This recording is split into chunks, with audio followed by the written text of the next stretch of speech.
Hello friends, welcome to the class. Daily current affairs important for all the competitive exams, especially for SSC, CDS, AFF and FCAT. तो चलो शुरू करते हैं 1 दिसंबर के current affairs.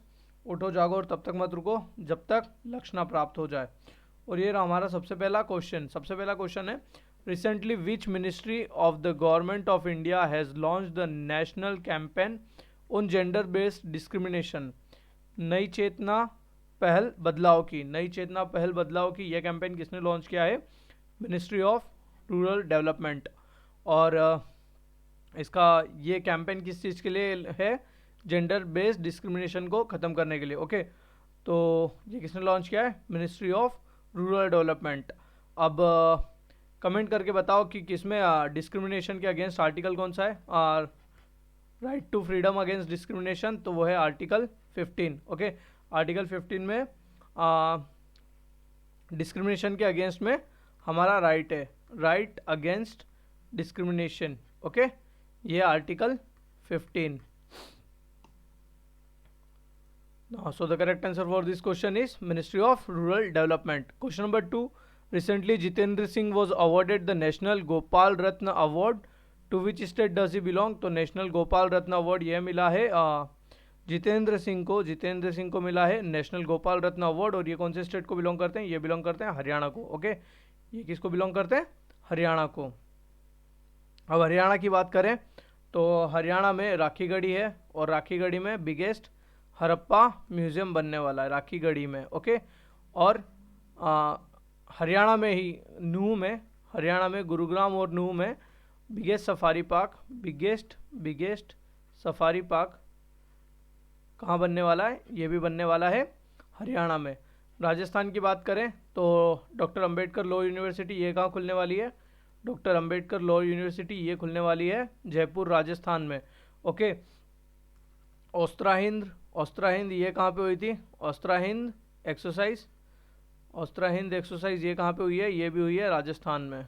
Okay, चलते अगले question की तरफ। In which country researchers have recently discovered species of black coral. Okay, तो ब्लैक कोरल की स्पीशीज कहाँ मिली है? तो हमें पता है कि ग्रेट बैरियर रीफ जो कोरल रीफ है, ओके, ऑस्ट्रेलिया के पास में, वहाँ पर ये ब्लैक कोरल्स मिले हैं। ओके, तो इसका करेक्ट आंसर क्या हो गया है? ऑस्ट्रेलिया। अब कोरल्स के लिए कुछ कंडीशंस नेसेसरी होती है, उन तक सनलाइट जो भी शैलो वाटर्स होने चाहिए, सनलाइट पहुँचनी चाहिए और सैलाइन वाटर होना चाहिए, तब जाकर कोरल रीफ्स बनती है। Okay, so the correct answer for this question is Australia. अब ऑस्ट्रेलिया में कौन कौन सी एक्सरसाइज हुई थी? काकाडू। ओके, काकाडू और पिच ब्लैक ये दोनों एक्सरसाइज कहाँ हुई थी? काकाडू और पिच ब्लैक एक्सरसाइज ये दोनों हुई थी ऑस्ट्रेलिया में। ओके, ऑस्ट्रेलिया की बात करें तो ऑस्ट्रेलिया इंडिया के साथ FTA साइन किया था। Okay, in which country is Kamchatka peninsula located? Kamchatka peninsula कहाँ पे? तो ये है रशिया में। ओके, कामचटका पेनिनसुला रशिया में। और ये न्यूज़ में इसलिए क्योंकि यहाँ पे 2 वॉल्केनिक इरप्शंस हुए हैं यहाँ पर, और उसके कारण ये न्यूज़ में है। तो कामचटका पेनिनसुला कहाँ पर है? रशिया में।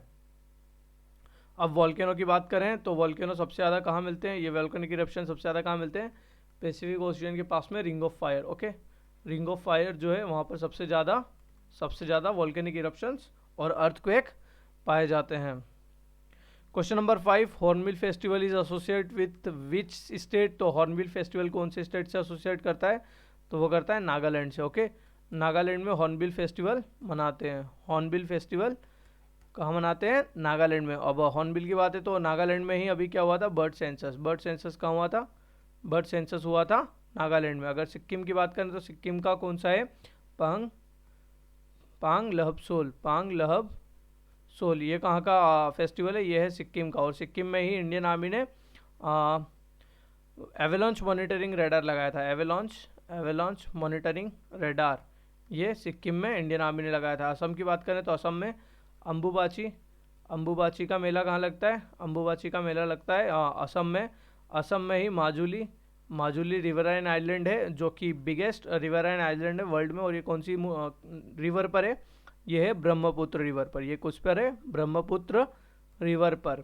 और असम की बात करें तो असम से डिब्रूगढ़, वाराणसी से डिब्रूगढ़ जो कि आसाम में है, यह लॉन्गेस्ट रिवर क्रूज सर्विस होगी, वर्ल्ड की लॉन्गेस्ट रिवर क्रूज सर्विस होगी वाराणसी से डिब्रूगढ़।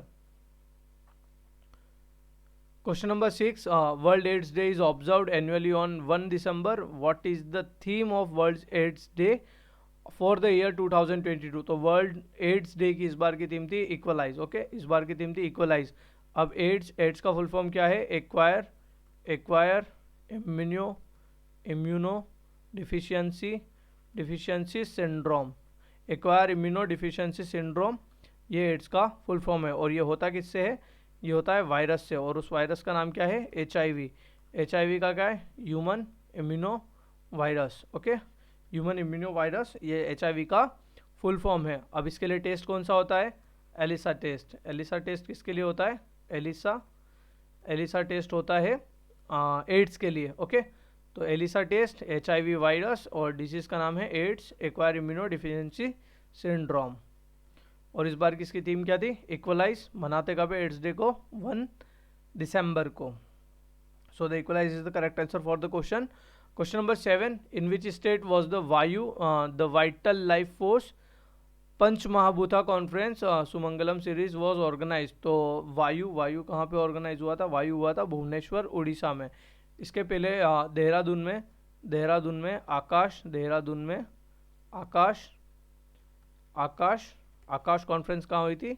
देहरादून उत्तराखंड में। ओके, तो आकाश हुई है द वाइटल फोर्स उत्तराखंड में, और वायु हुई है उड़ीसा में। ये पंच महाभूतों की 5 अलग अलग जगह पे कॉन्फ्रेंस होने वाली है।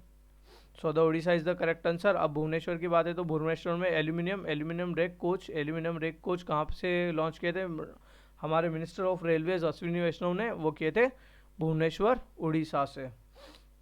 ओके, उड़ीसा की बात है तो रज पर्व, ओके, धनु यात्रा और नुआखाई, ये सारे फेस्टिवल कहाँ मनाए जाते हैं? ये मनाए जाते हैं उड़ीसा में। ऑलिव रिडली टर्टल्स कहाँ मिलते हैं? ऑलिव रिडली टर्टल्स भी मिलते हैं उड़ीसा में ही। ओके, तेलंगाना में इंडिया की फर्स्ट फॉरेस्ट्री यूनिवर्सिटी कहाँ खुली है? वो खुली है तेलंगाना में। Question number 8, who inaugurated the 7th global technical conference held in new Delhi. तो इसे इनोग्रेट किसने किया था? ग्लोबल टेक्निकल कॉन्फ्रेंस को इसे इनोग्रेट किया था डॉक्टर एस जयशंकर ने। डॉक्टर एस जयशंकर कौन है? मिनिस्टर ऑफ एक्सटर्नल अफेयर्स, हमारे फॉरेन मिनिस्टर हैं doctor S Jaishankar. Okay, question number 9, recently Kuvempu national award was awarded to the writer Imayam. तो कावेम्पू नेशनल अवार्ड किसे मिला है? इमायम को। और ये कौन से स्टेट को बिलोंग करते हैं? तो ये बिलोंग करते हैं तमिलनाडु को। ओके, अब तमिलनाडु की बात है तो तमिलनाडु में slender loris conservation centre open हुआ था। तमिलनाडु में ही डुगोंग कंजर्वेशन सेंटर ओपन हुआ था। ओके, तेलंगाना में सेक्रेटरीट का नाम डॉक्टर भीमराव अंबेडकर के नाम पे रख दिया गया है। ओके, कर्नाटक में कंबाला रेस कहाँ होती है? ये होती कर्नाटक में, और कर्नाटक में बेंगलुरु, और कर्नाटक की कैपिटल है बेंगलुरु, और बेंगलुरु में ही डूरंड कप किसने जीता है? बेंगलुरु ने। ओके, बढ़ते हैं अगले क्वेश्चन की तरफ। Which film was awarded the ICFT UNESCO Gandhi medal 2022 at II international film festival India. तो इसमें नरगेसी जो मूवी है इसको ICFT यूनेस्को गांधी मेडल दिया गया है। ओके, तो किस मूवी को मिला है गांधी मेडल? वो मिला है नरगेसी को। ओके, अब यहाँ महात्मा गांधी की बात आई है तो महात्मा गांधी का स्टेचू कहाँ पे अनवील होने वाला है? UN में। ओके, और UN की बात करें तो UN का हेडक्वार्टर कहाँ है? न्यूयॉर्क में UN का हेडक्वार्टर है। यहाँ UN डे कब मनाते हैं? 24 अक्टूबर। क्यों? क्योंकि 24 अक्टूबर 1945 को ही UN एस्टेब्लिश हुआ था। Okay, so the correct answer for this question is Narges. So that's it for today. If you do like the video, please like, share and subscribe. Press the bell icon for regular updates. Keep watching, keep supporting. Thank you.